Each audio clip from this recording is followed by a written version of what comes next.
বাংলাদেশে যে সরিষার তেল খাচ্ছি জানেন কি, তার বিশাল একটা অংশ আসে নওগাঁর মান্দা থেকে। আর এই তেল বানানোর আসল কারিগরি চোখে না দেখলেই বিশ্বাসই হবে না। আজ আমি সালমান ফারশিদ নিজে মান্দার এক সরিষার তেল মিলে গিয়ে দেখলাম পুরো প্রসেসটা।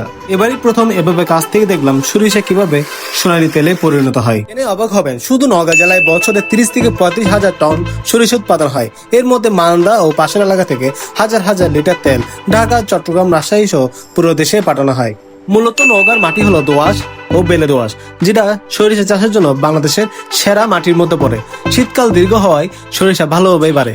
দোকানদারের ভাষ্য মতে প্রায় 40 কেজি সরিষার বিনিময়ে 17 থেকে 17.5 লিটার তেল পাওয়া যায়। যদি 40 কেজি দেন তাহলে 16.5 কেজি তেল আসে। ঢেলা ঢেলা লাগবে, তেল নাই না আমার দেবারে ও তেল কাছে রাখবো বাবা। শুধু এখানে গাছ, দুই গাছ। হ্যাঁ, আর অন্য কোনো কাজ। আর দাম লিটার প্রতি মাত্র 190 টাকা। তাই নওগাঁকে